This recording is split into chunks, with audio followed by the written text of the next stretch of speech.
I thought visiting my husband's family home would feel familiar, warm, safe.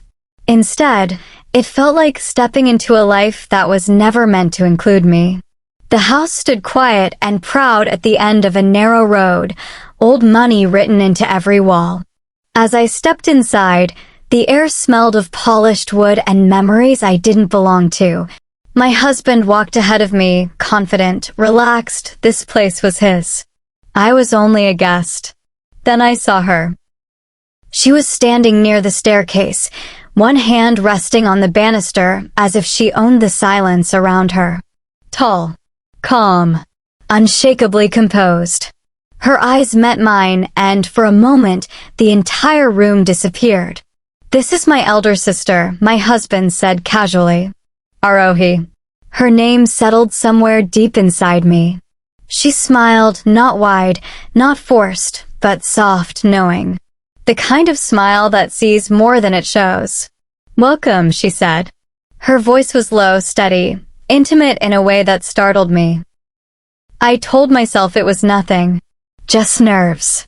Just the exhaustion of travel. Just a stranger being kind. But when she took my bag from my hand, our fingers brushed and my breath caught. I hated myself for noticing. That night, lying beside my husband in a room that smelled unfamiliar, I couldn't sleep. Laughter drifted in from downstairs, hers. Every sound felt closer than it should have. Louder. More personal. I tried to remind myself who I was. A wife. A good woman. Someone who didn't imagine the way Arohi's eyes lingered a second too long. Yet something had already shifted. I had entered this house as my husband's wife. But I had a terrible feeling. I would not leave it the same woman. The next morning, breakfast was a quiet affair.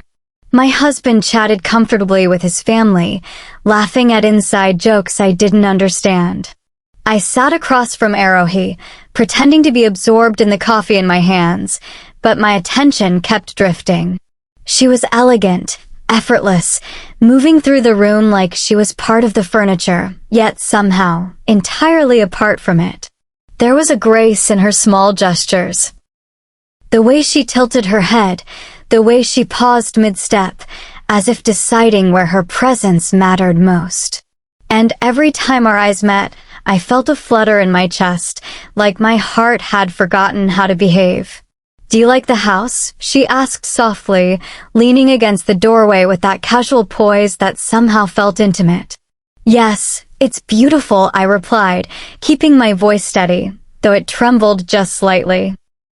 She smiled, a small curve of her lips, and walked away before I could say anything else. My stomach churned. I hated that I wanted to follow her. I hated that the sound of her footsteps made my pulse race. Throughout the day, she appeared unexpectedly, bringing tea to the living room, offering a quiet word about some family tradition, standing just a little too close in the kitchen. Every time she smiled at me, every time our fingers brushed even briefly, a spark ignited in my chest. Something forbidden, impossible, and utterly consuming. I kept telling myself, I am married. I am loyal. I am safe. But my mind betrayed me. Every thought, every second, every quiet glance from Arohi burrowed deeper into my thoughts than it should have. By evening, I was trembling, not with fear, not with excitement, but with something that made me feel both terrified and alive. And the truth I refused to admit? I was already falling. Falling for the woman who shouldn't exist in my life at all. That evening, the house seemed quieter than usual. My husband had gone out for a work call, leaving me alone with Arohi. The shadows of the room seemed to stretch longer, as if aware of the tension that lingered between us. She was sitting on the sofa, a book in her hands, but her eyes kept drifting toward me. I wanted to look away, but curiosity and something deeper, dangerous, kept my gaze locked on hers. "You don't have to pretend around me," she said suddenly, her voice low, almost a whisper. I can tell when someone is hiding, or when someone is fascinated. My throat went dry. I opened my mouth, tried to reply, but nothing came out. Fascinated. The word hung between us like a flame I couldn't reach without burning myself. She set the book aside and leaned closer, just enough that I could feel the warmth of her presence without touching her. Her hair brushed my shoulder accidentally, or maybe intentionally, and the contact made my heart leap, my breath hitch. I shouldn't be feeling this, I managed, my voice trembling. Shouldn't feel what? She asked softly, tilting her head in that way that made me want to melt. This, whatever this is, I admitted, finally letting the truth slip past my lips. She smiled faintly, a knowing, dangerous smile. Maybe it's not wrong, she whispered. Time seemed to stop. I wanted to reach for her, to close the distance, to discover what this impossible connection really was, but reason held me back. My husband was just out of sight, and yet it felt as if the world itself had condensed into the space between us. And in that space, my mind screamed, "Don't." But my body, it wanted to. That night, I realized something terrifying. I didn't just want her attention. I wanted her. And nothing would ever feel the same again. The following days were a delicate dance. I moved through the house as if nothing had changed, yet every glance from Arrow he felt loaded, every casual touch electric. It was intoxicating and terrifying. One evening, I found her in the garden, the sun dipping low behind the trees. She was humming softly, hands buried in soil as she tended to the flowers. I stopped, unsure whether to speak or turn away. But she looked up, her eyes meeting mine with that same quiet intensity that made my knees weak. "You're staring," she said, smiling faintly, though there was no judgment in her tone. Only recognition. My voice faltered. Words always failed me around her. She set down her gardening tools and walked closer, each step deliberate, measured, intimate. "You don't have to explain," she whispered. And then, almost teasingly, she reached out and brushed a strand of hair from my face. It was a touch so light, so fleeting, yet it sent shivers down my spine. I swallowed hard, caught between fear and desire, loyalty and temptation. She laughed softly, the sound wrapping around me like silk. "You're hiding from yourself," she said. I wanted to argue.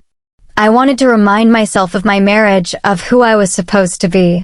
But the truth was undeniable.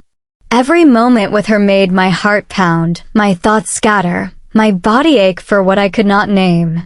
We stood there in silence, the world narrowing until it was just her and me. My hand brushed hers accidentally, or maybe not, and for the first time, I didn't pull away. She let her fingers linger, and in that touch, an entire universe opened between us. For a heartbeat, I imagined what it would feel like to give in, to let myself fall completely. And for the first time, I realized falling wasn't just inevitable, it was already happening. That night, the house was quiet. My husband had gone to a friend's dinner, leaving me alone with Arohi again. I tried to busy myself with a book, but every shadow in the room, every creak of the floorboards, reminded me she was there. She appeared without warning, leaning against the doorway. "You're restless," she said softly, almost like a question. Her gaze held mine, steady, intense, and impossible to ignore. I can't sleep," I admitted, my voice barely above a whisper. Without a word, she crossed the room and sat beside me. The space between us was small, smaller than it should have been. I felt the warmth of her body, smelled the faint scent of jasmine in her hair. My heart raced. I shouldn't. I began, but she placed a finger gently on my lips. "Shoo," she whispered. "It's okay to feel. You don't have to fight it." Her words were dangerous, and I knew it. But I couldn't stop myself from leaning closer. Our faces were inches apart, and then, for the first time, she touched my hand deliberately. Our fingers intertwined, and the electricity that had been building between us all week finally ignited. The world outside disappeared. There was no husband, no obligations, only her. And I wanted her in a way I had never imagined. She looked at me with those impossible eyes, and in that moment, nothing else mattered. I let myself lean into her touch, my heart pounding, my mind screaming, yet my body aching for more. For the first time, I realized that what I felt wasn't a fleeting temptation. It was real, raw, all-consuming. And as our hands stayed intertwined in the quiet of that room, I understood the dangerous truth. I had fallen, completely, for my husband's sister. The next morning, I woke with her touch still lingering in my mind. Every thought, every heartbeat, carried her presence. I tried to push it away, tried to remind myself of the life I had promised, but it was impossible. She found me in the kitchen, standing by the window with a cup of tea, sunlight catching the edges of her hair. She didn't speak at first. She just stood there, watching me, and the silence between us thrummed with electricity. "You're mine to distract," she said softly, almost teasing, and yet the intensity in her voice made my knees weak. I can't," I whispered, knowing that saying no was meaningless. Saying no would never undo what I felt. Her smile was quiet, dangerous, and deliberate. She stepped closer, brushing my hand with hers once more, this time letting her fingers linger longer. "Then don't," she whispered. "Just feel it." And I did. We were no longer careful, no longer cautious. Every glance, every touch, every quiet laugh shared in secret became a language only we understood. My heart raced in ways I had never thought possible, and with every stolen moment, the world outside, the life I was supposed to lead, faded. For hours, we simply existed together, in stolen touches, in laughter, in quiet confessions that were never spoken aloud. And in those moments, I realized that this forbidden, impossible, breathtaking connection was exactly where I was meant to be. I had come to his house as a wife. I had met her as his sister. But I was leaving it as someone changed forever. Someone who had discovered a love that was forbidden, intoxicating, and real. And no matter what happened next, no matter the world outside those walls, I knew one thing. I had fallen. Completely. Irrevocably. For Arohi.